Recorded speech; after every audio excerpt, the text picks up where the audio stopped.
Hello, I am Mo Nusbaum with the Ohio Department of Commerce, Division of Industrial Compliance, and I will be speaking with you about common manufactured home installation issues that the division sees uh, coming through and making sure that you guys on all sides are aware of them.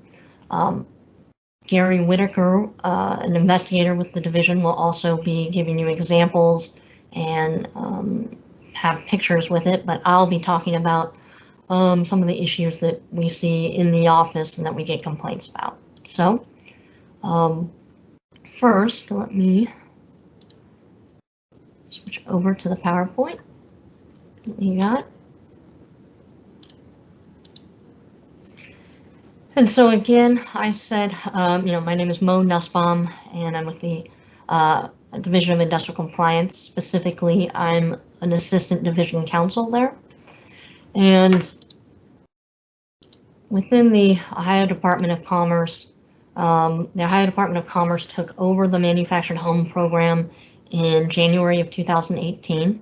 And when it did, it split the program between the various divisions it had. So the installation and manufactured home park licensing and regulations, all of that is covered by this division, the Division of Industrial Compliance. So that's who I'm speaking to you with. The Division of Real Estate and Professional Licensing, the middle one here, they deal with, let me click off of that, licensing of brokers, dealers, and salespersons of manufactured homes program. But if you're an installer, an inspector, you're primarily dealing with the Division of Industrial Compliance. So that's who I'm with. And we are the ones who, like I said, handle the licensing of manufactured home installers, renewals, and as well as the certification of inspectors and their renewals. And we also receive complaints and questions and other issues related to those processes. So that's why when a complaint comes through we run into a lot of issues, a lot of the same issues that we want to bring everyone's attention to. So one of the first issues I'd like to talk to you about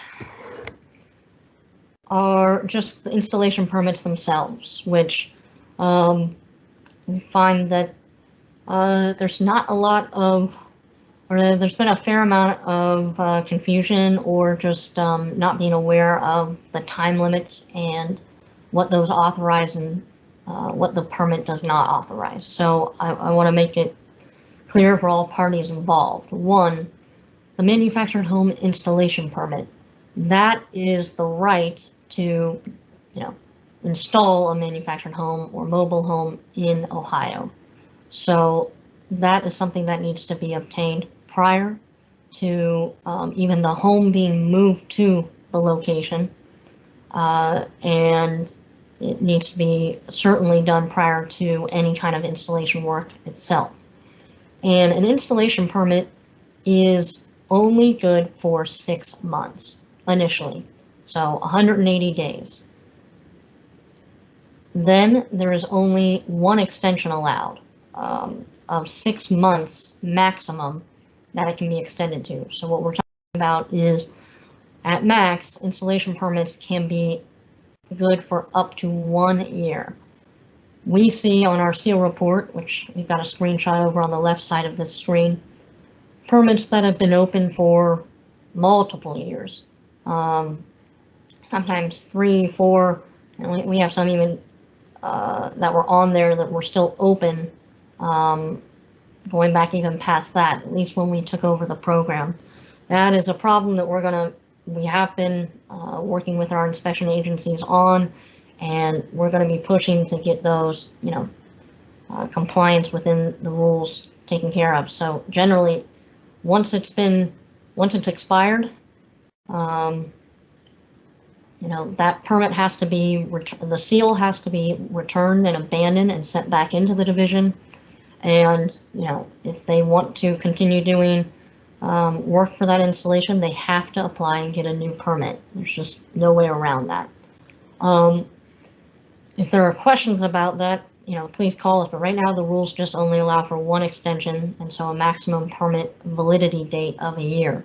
If a party wants to request an extension, they have to contact their inspection agency and then ask them about the process that they have to apply for that. Each inspection agency can have their own process, but they have to, formally go through it. And then if there is an extension, it needs to be noted on the seal report by the inspector within 24 hours of when that extension has been granted, and they need to include that date into the seal report so that we know that it's been extended. If we don't, and it's 6 months past the initial issuance date, you're going to get contacted by the division, if you're an inspection agency, saying, hey, here's a list of expired permits, and you need to abandon them and return all of the seals for those. So it's vital that an extension gets requested prior to when the permit expires, the first 6 month period, and then it's vital that if there is an extension granted, that it's put onto the seal report and that they understand it only goes for another 6 months at most. Additionally, we have the temporary occupancy permit. So, generally, Ohio law prohibits anyone from occupying a manufactured or mobile home that's been installed unless it has passed, all inspections, and specifically that final inspection where an inspection seal has been placed inside that home. The only exception to this is if, a temporary occupancy permit has been issued by the inspection agency. And an inspection agency should only issue a temporary occupancy permit if they've inspected the home and determined that the home or a specific area of the home. So for instance, they can say, hey, this area is safe to occupy, and they can limit the scope of it. It doesn't have to be all of the home.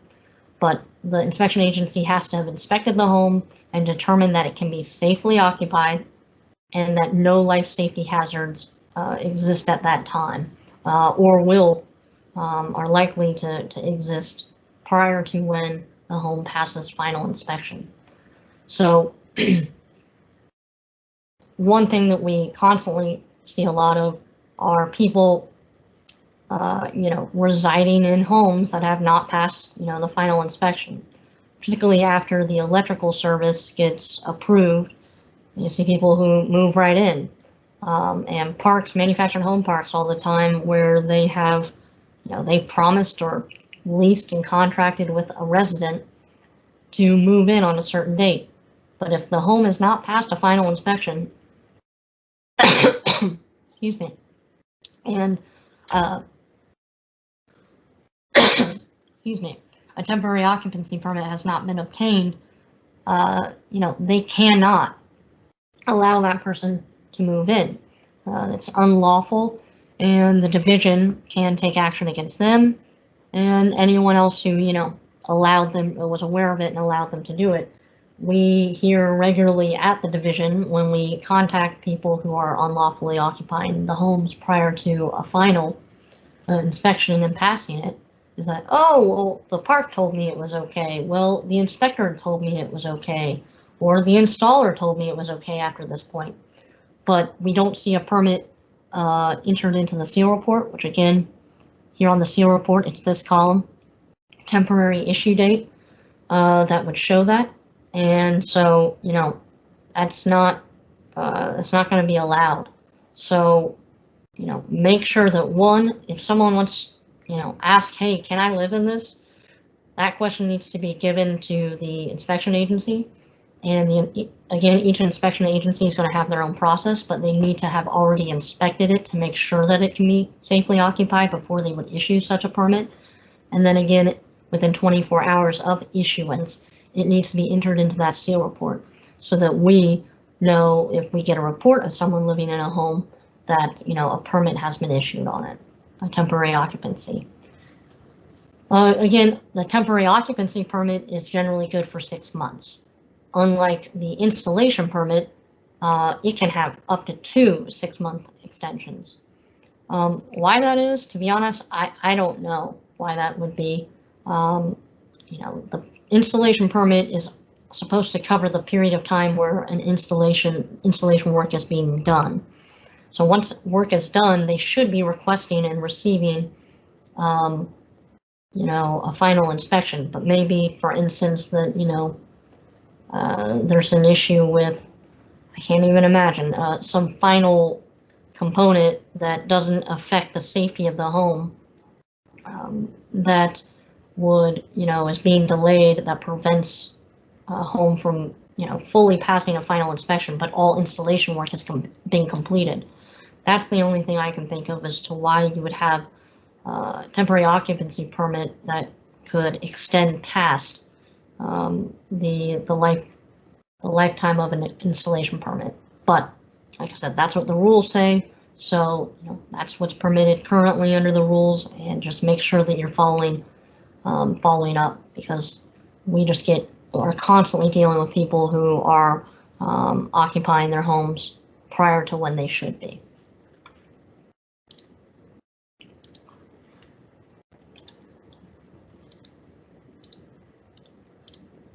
The next item I want to talk about are setbacks and fire separation distances. So this is another issue we get a fair amount of calls, questions, complaints about.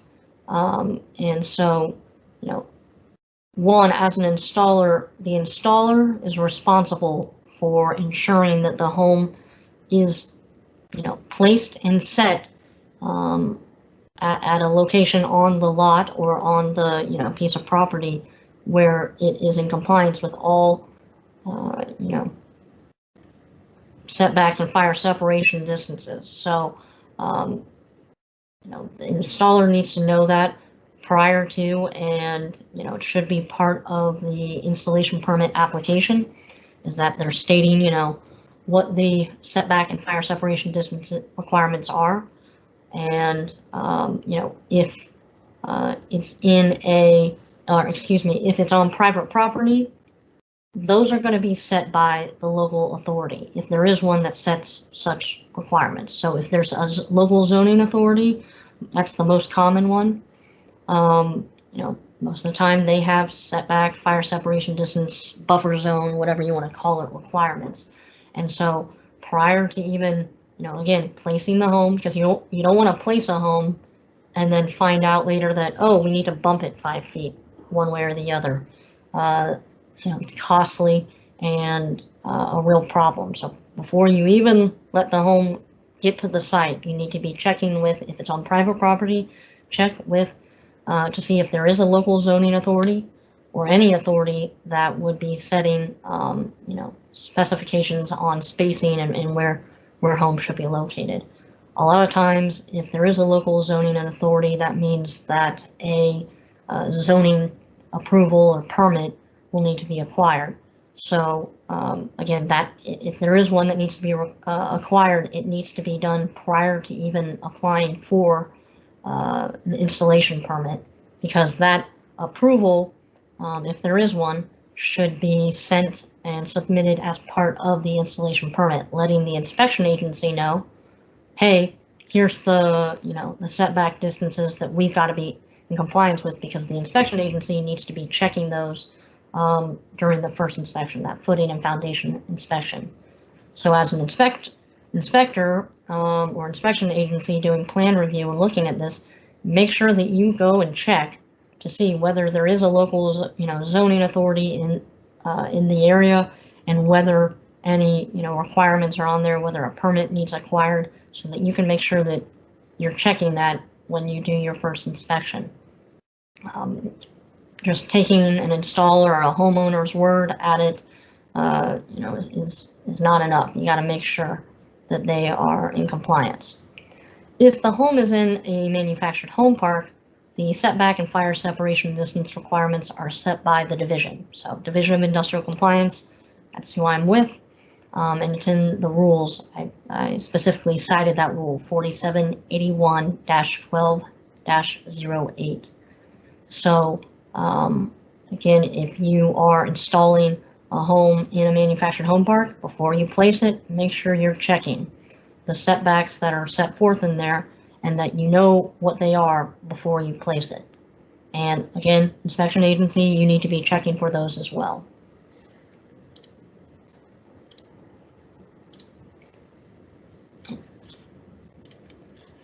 Now, for those installations, let me bring it back here. We have a handout, the division, that has diagrams and an overview of what the setback and fire separation distance requirements are. So that should have been distributed to you as part of this course by OMHA. If for whatever reason you do not have that, give me a call or contact me by email. My information will be at the end of this course. You'll see it, and to get a copy so that you have it. The Ohio Manufactured Homes Commission, the predecessor to the division on it, they did have a handout that they gave out with that information, but one, it's outdated because obviously the commission does not exist. But number two, some of that information on there we discovered was inaccurate. There were just a few typos on it. So I want to make sure that, if you're using the commission's handout, make sure that you get the new updated one so you have the correct and best information for it. So I'm going to show you that handout right now.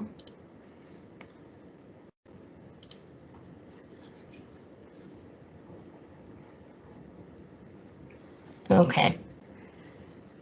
Let me see, it's on the last page of it. Okay, so the handout on the first 2 pages, it gives an outline of the actual requirements themselves, but I'm going to show you this the diagrams in particular. So, I mentioned that the commission's handout, there were some issues with it. One, they had one of these dates wrong.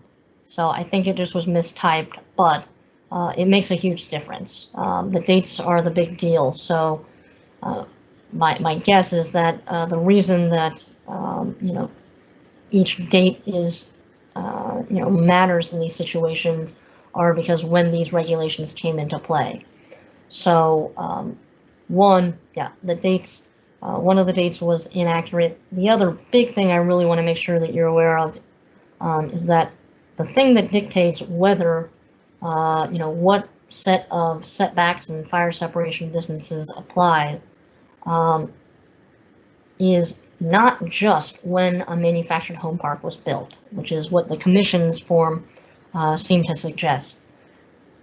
It depends on when the park was built and when that park and or lot was specifically substantially altered.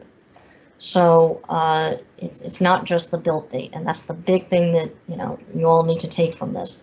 So what does it mean for a park to be substantially altered?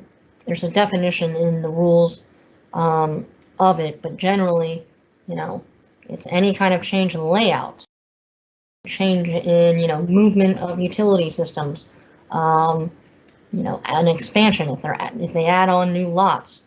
If a lot was added after the original built date of a park, that would be a substantial alteration. So when you're looking to see which set of setbacks applies, you need to know when the park was built, but also when it was last substantially altered. Are you going to know that? No, you're not going to know that off the top of your head. So the way you would find that out is you would contact the division. So the Division of Industrial Compliance would say, hey, I'm going to be installing a home at this lot in this park, and I need to know when the park was built and when it was, if and when it's been last substantially altered. Because a lot of the park operators, they don't know that. They're not going to know that information if they're not the original owner. Most of the time they don't know that information.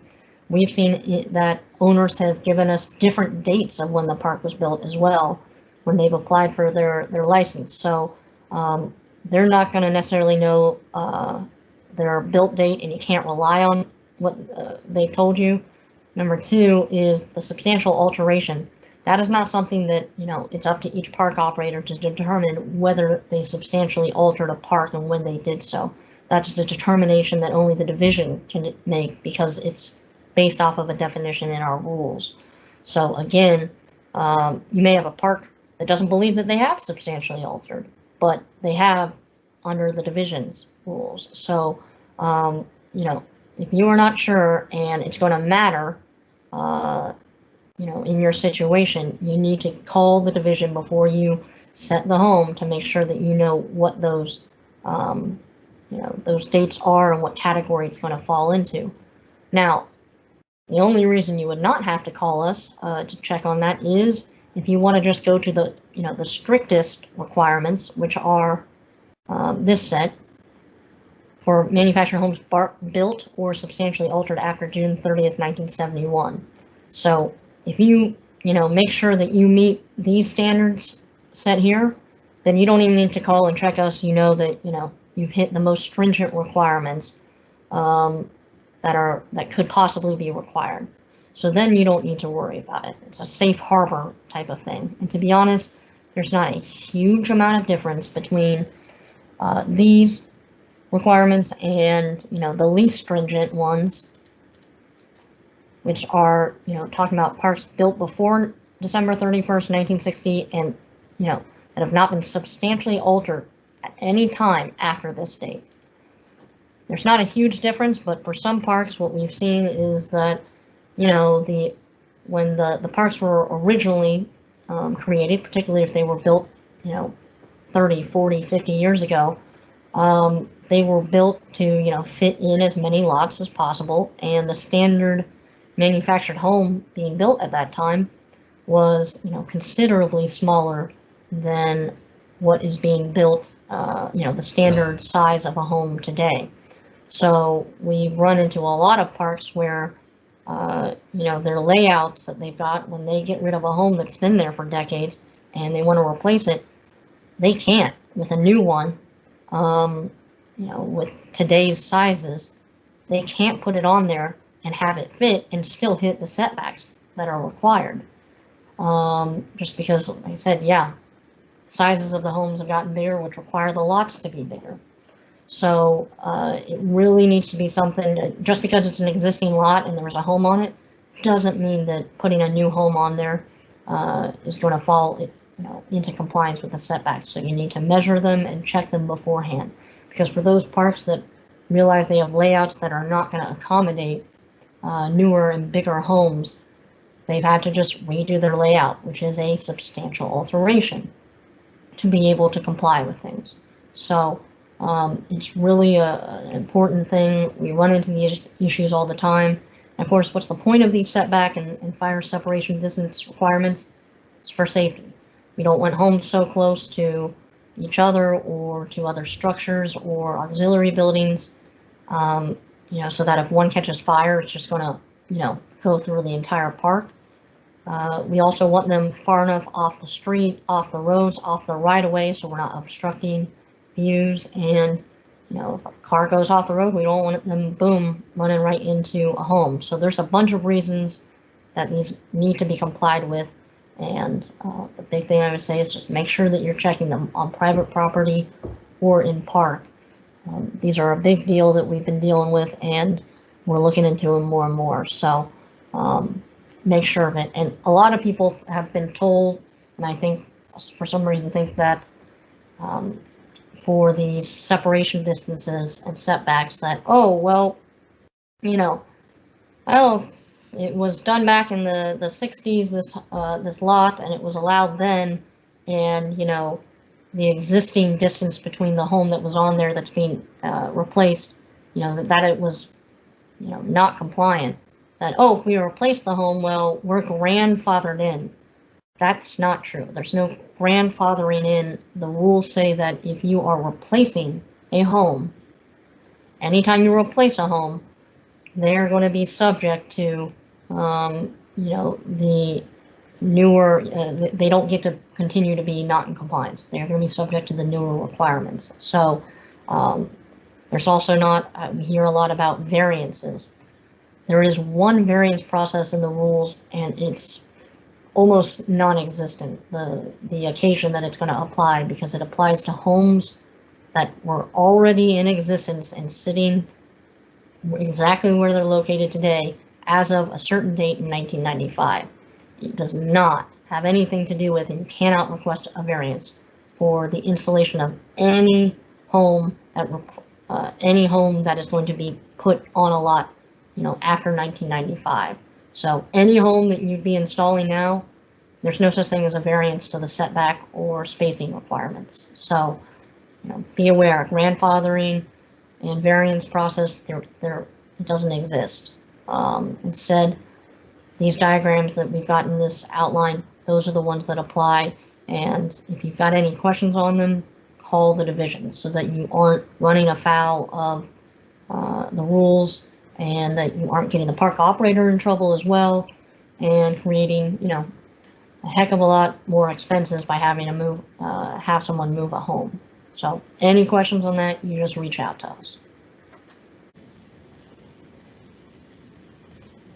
Okay, now I'm going to deal with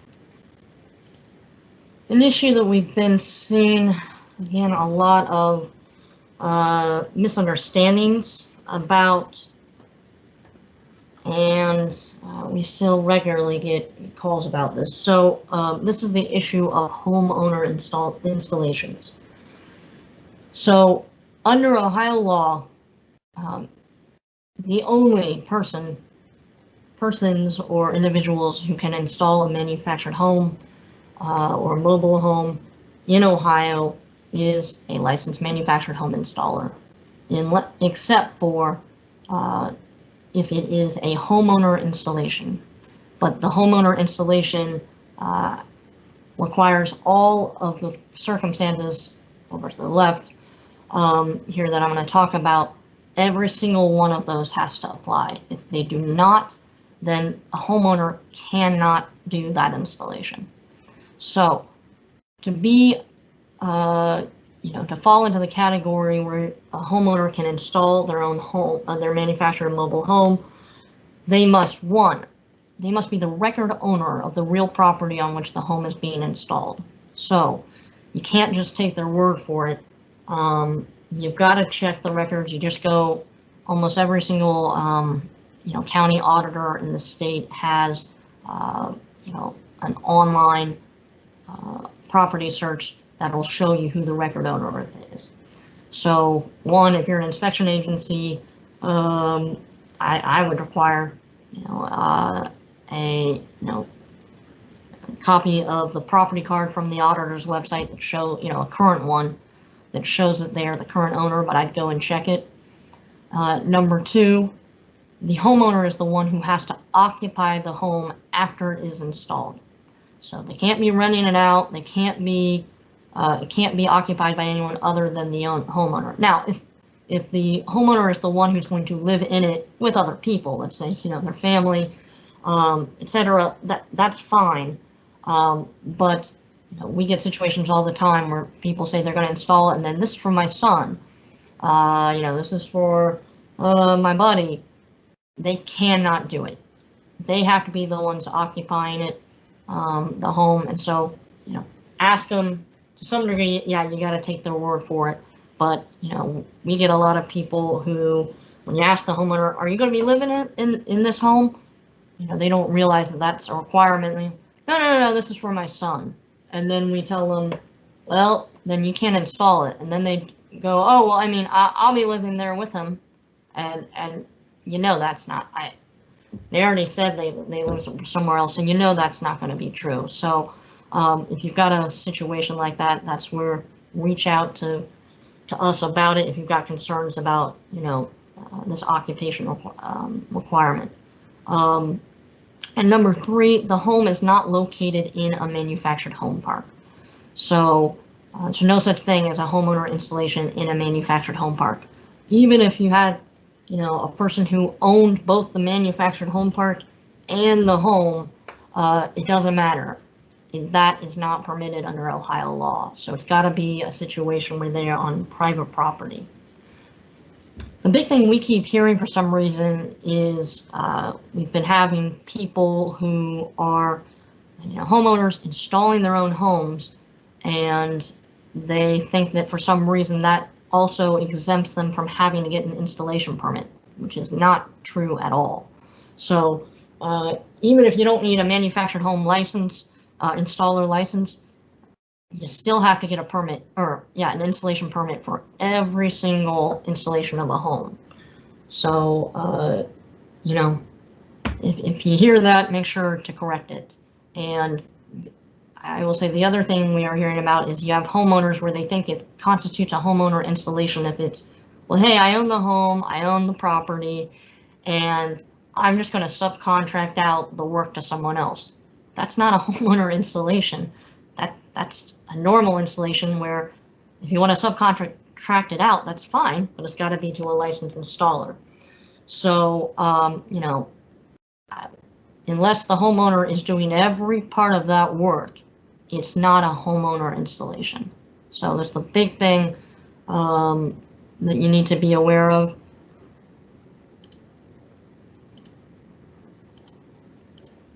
As part of that, we do see times where obviously homeowners will subcontract out a portion of the installation with a licensed installer. If they do, the big thing is making sure that for the protection of all parties, but it should be required if by the inspection agency and the installer, you will want to do this, is you fill out and complete with the homeowner installer agreement. And we've got it available on our program's website. And what it does is, it makes clear and puts in writing what the responsibilities are. So if the homeowner is doing some part of the work, or and the installer's not doing everything but only certain components, splitting those up so that everybody's clear and on the same page about who is doing what. This is required under the rules. So if you are an installer, you are required to fill this out, not just in homeowner installations if you're doing a part of it, but in just any installations that you're doing. The rules require that a homeowner installer agreement is done in every single installation.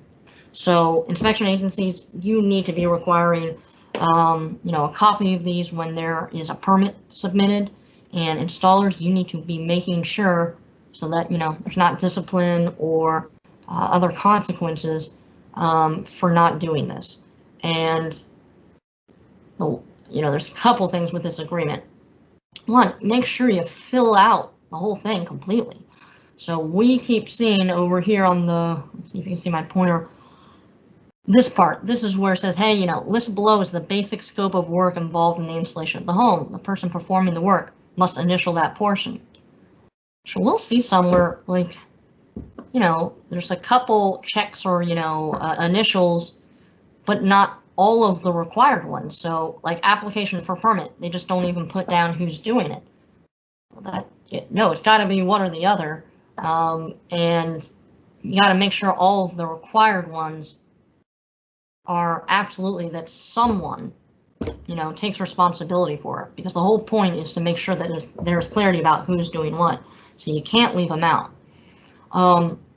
If it is not a homeowner installation, the installer should be doing every single one of these, except for maybe when you see call for inspections, or something that doesn't require something that is not the installation work.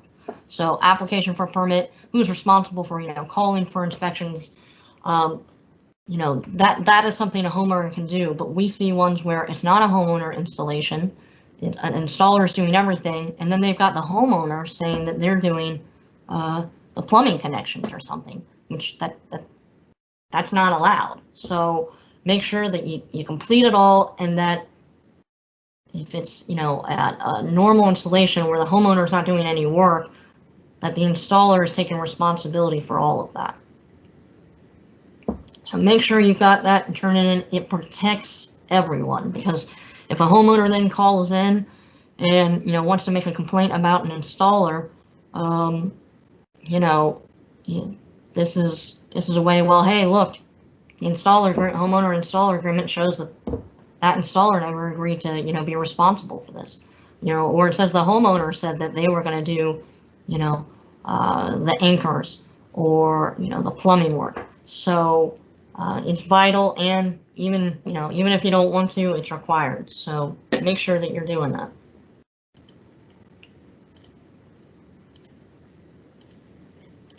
Another often missed form that has not been done is the notice of installation to county auditor and treasurer. So under Ohio law, whoever installs a manufactured home has to submit within 14 days of installation a notice to both the county auditor and the county treasurer in which the home, in the county in which the home is being installed, to notify them of the installation itself.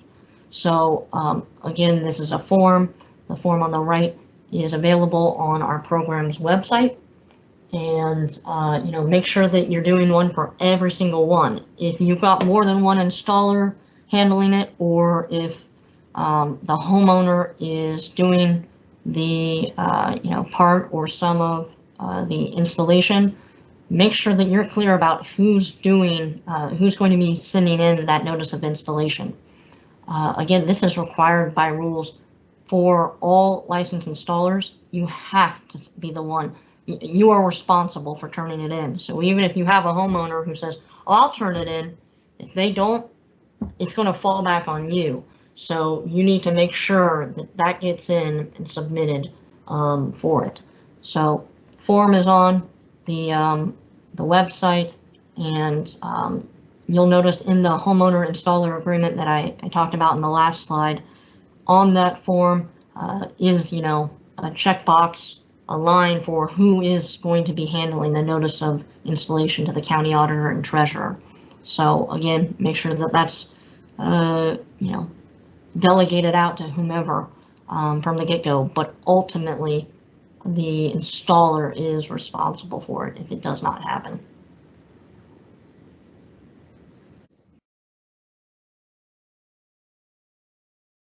Okay.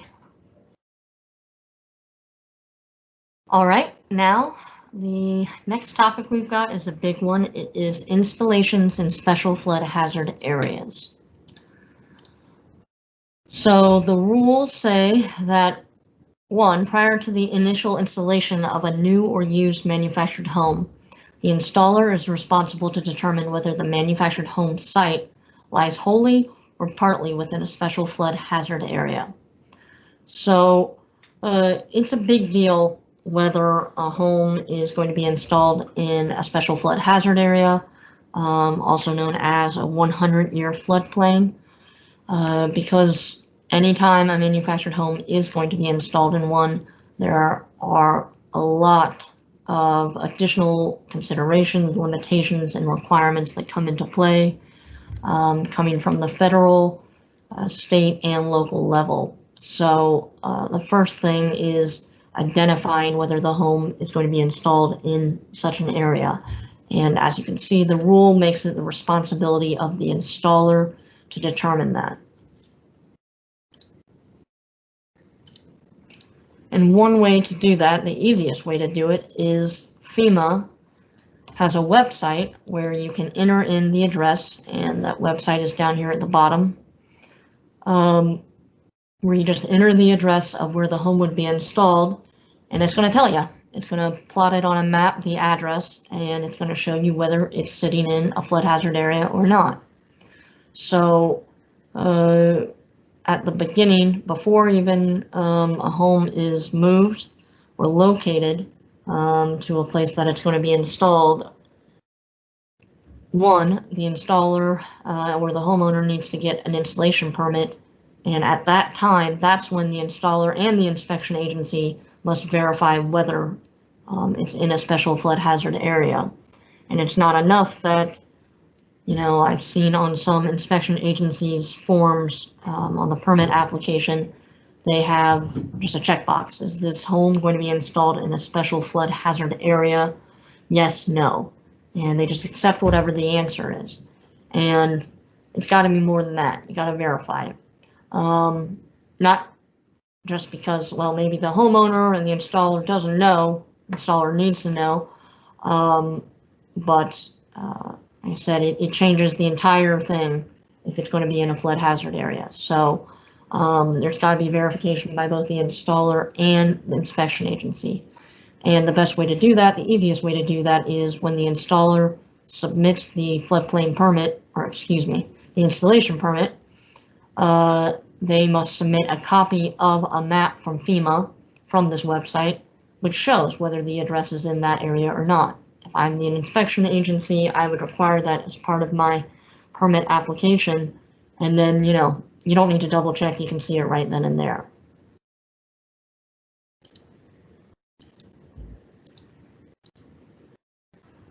So this screen shows a snapshot of what the FEMA Flood Map Service Center looks like, the web page.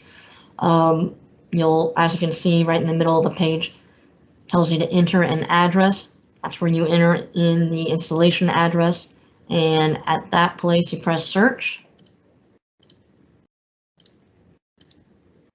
And what'll come up is a map with a legend.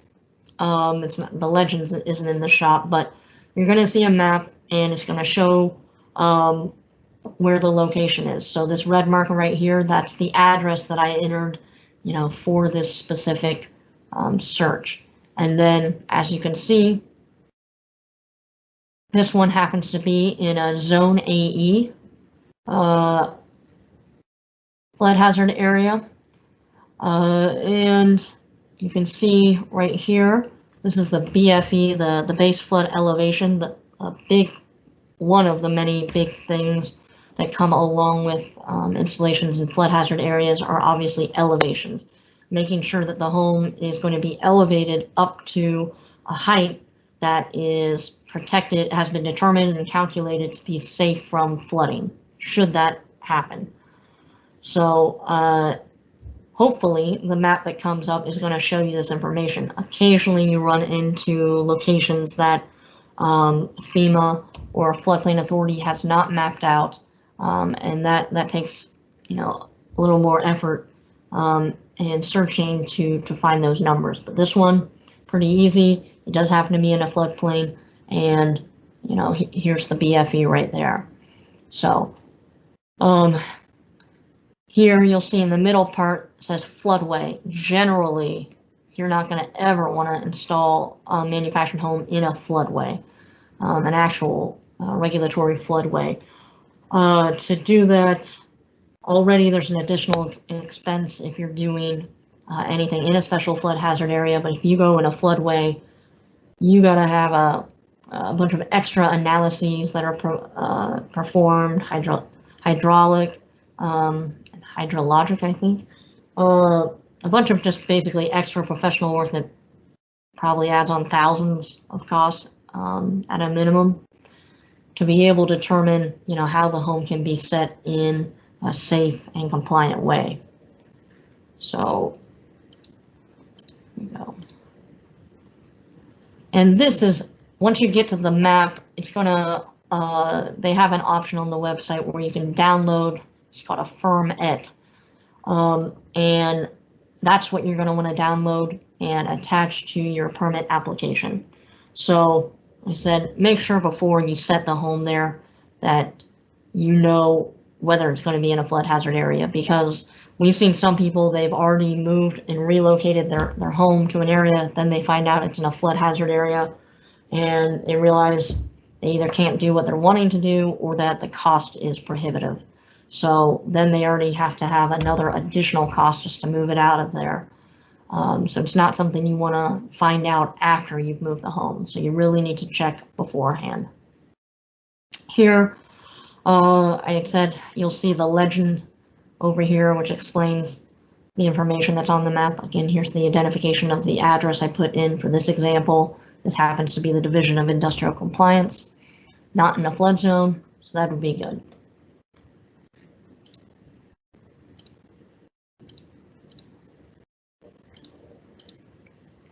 So as I said, if the home is indeed in a special flood hazard area, no matter where it's going to be installed, private property or in a manufactured home park, one of the big requirements is that that home has to be installed in accordance with FEMA 85.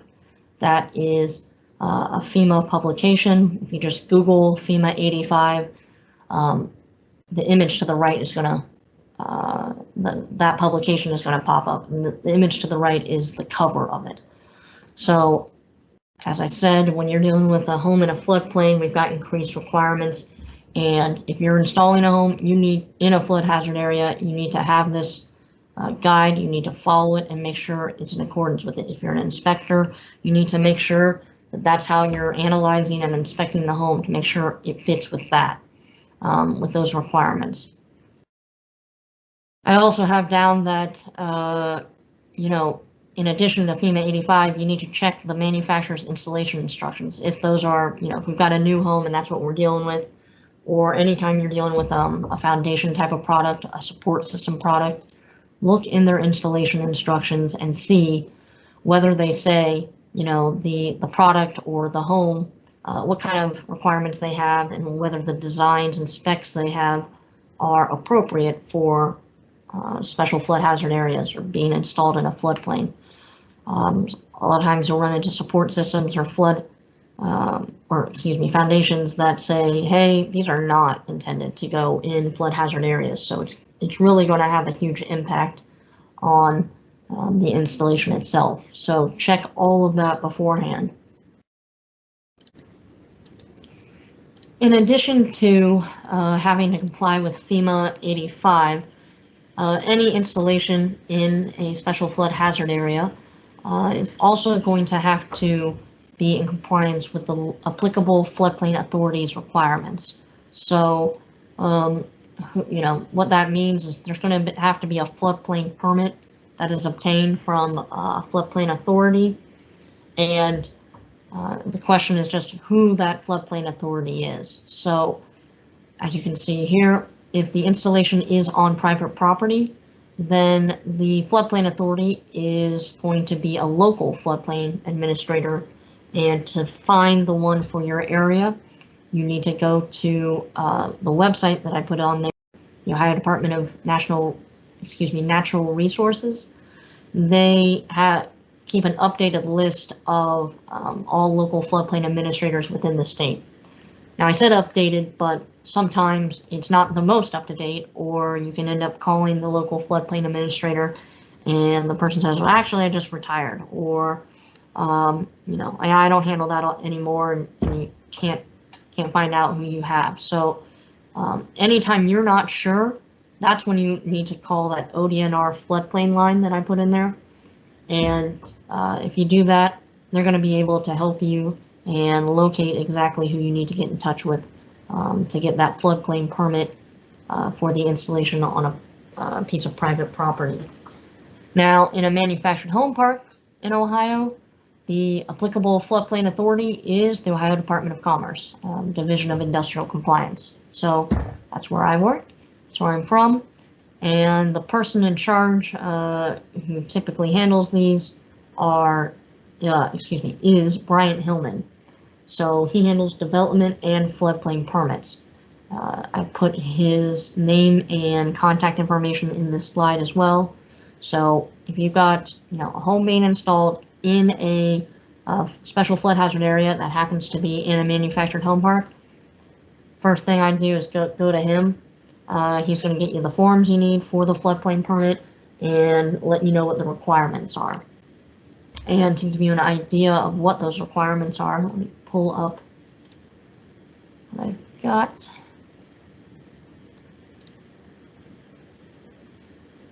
Here we go. So this is one of the rules in the Administrative Code 4781-12-7.1. And to give you an idea of what is required when you're submitting a floodplain permit,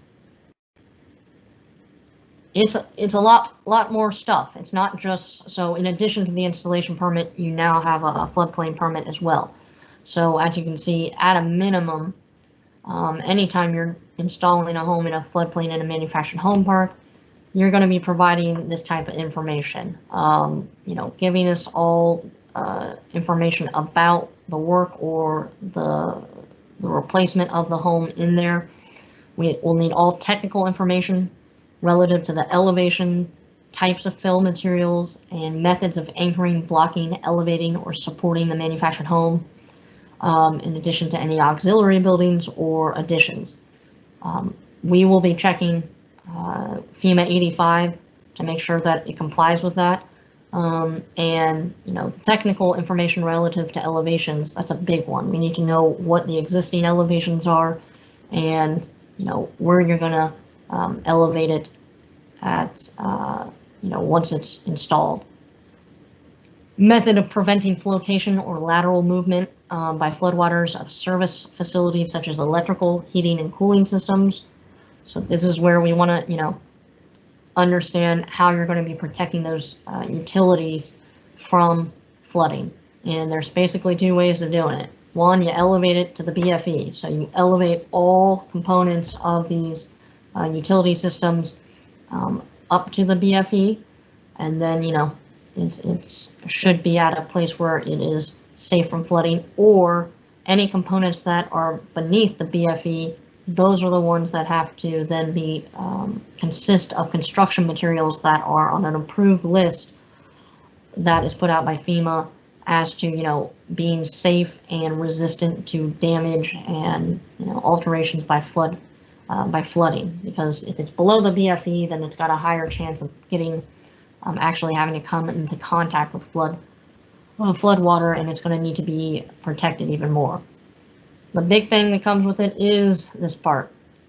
Every single floodplain permit that comes to us has to be, the application has to come with a site-specific drawing designed by an Ohio registered engineer. So, and when it says site-specific, it means site-specific. A lot of times we get just kind of a schematic of general, footing and foundation, the setup, blocking, how that's going to be.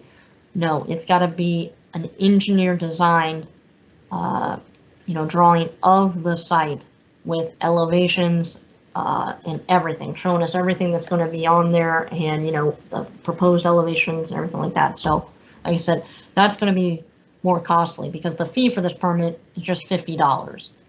The cost more so is going to be in making sure that you've got your engineer design drawing and that everything's being elevated and in compliance with the NFIP and FEMA standards on it.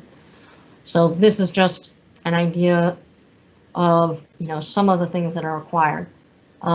In both situations, let me bring it back to the, let's see, the presentation. In either situation, if you're installing it on private property or you're installing it in a manufactured home park, either the local floodplain administrator or we are going to require at the end, once you've set the home, is we will have to have what's called an elevation certificate. So that's a FEMA form, a certificate where in Ohio, a registered professional land surveyor has to complete it and certify that the home has been elevated to a certain level to make sure that it is meeting the BFE, and so we have a record of what it is. So again, that's an additional cost that comes with it as well. So this is why I really would encourage that. It's crucial that installers, inspectors, and homeowners, the first stop is making sure whether that home is going to be installed in a special flood hazard area, because it's going to change everything. It's going to dictate the products that are used, how it's going to be installed, obviously the costs, and everyone needs to know ahead of time. Installer to know, what they're expected to do and how it can pass all of the required approvals. For the inspector, you got to know FEMA 85. You got to know, you know, when you're getting a floodplain, or excuse me, an installation permit application, if it's in a floodplain, then you need to see either a letter or approved permit from a local floodplain authority, or if it's in a manufactured home park, you need to see a floodplain permit, which is a letter issued by our department that you know, tells them that they've already gone through us. It'll also tell you, you know, the specs under which that home has to be installed under. So you got to make sure that they are meeting what they have said they're going to do. If there are any questions about this stuff, because flood hazard, you know, it's a lot of stuff to know. That's where, again, if you're dealing with a local floodplain administrator, talk to them. But anytime you're doing it in a manufactured home park, give us a call, give Brian a call or an email, and we're happy to talk to you about what's expected and what comes with those types of installations, because they are a whole different type of special situation that comes with them. Okay, now this would be the normal time when we had our in-person course for questions. So obviously, at least this year, and we'll see what the future brings, we are not in person. This is online, but you know, the offer still stands, and the offer is open at all times. I am available. I've got my number on this slide, as well as my email address. I've also put up the link down here to the Manufactured Homes Program website. And really, I encourage, if there are any questions at all, never hesitate. Give me a call, give me an email, or contact our department concerning any issue that would relate to the program. You know, I always tell people, hey, you're not bothering us at all when you do call, or if you've got a question, because we want to help assist you guys and make sure that you are complying with the law, that you know the law, and you know, to make sure that the program's running as it should. So you know, save yourself trouble, and might as well double check or check something beforehand. Never hurts. Never hurts just to call and ask and find out, and then, you know that moving forward, you're in the safe zone, that you're doing everything you're supposed to. So I really would encourage to use this as a resource. That's what we're there for. And it's much more pleasant to talk to me on the front end of things, asking questions, or, you know, on that end, than it is if, you know, you didn't turn in a form that you're supposed to, you haven't been filing notices of installation, or you know, for a possible, you know, disciplinary or other type of issue. So you know, whether it's me, whether it's anyone else in the program, I also would you know, recommend you guys look at our website. We've got forms available in various places. You'll see right here, there's some forms as well. And so, you know, always make sure that you're following along and keeping current with it. So that's what we're here for. But yeah, if you've got any questions, let us know, even if it's something that it may not be something we deal with. We get a lot of questions, for instance, about, hey, the local zoning authority is requiring this or that. Are they allowed to do this? Generally, most questions about what any other authority outside of the Ohio Department of Commerce can and cannot do is going to be outside of our area, you know, of authority on what we could talk about. But, you know, it's not impossible. Sometimes, you know, I've spoken to some installers where they've run into, you know, they're just trying to install a home. They've already got their installation permit, and the local building department says, no, you also need a building permit for this home, which should not be true, generally speaking. And so any type of issue like that, like I said, it never hurts to call. If you've got an issue with a utility not accepting releases, we've run into that in the last year. Anything, just give us a call, and if we have a resource, or at least can point you in the right direction, we're going to do that. So appreciate you guys, you obviously listening to this and watching this, and I do. I hope, I hope, yeah, the next time we do one of these things, if you want to do it in person, it's going to be available, but please feel free to reach out at any point. So, thank you.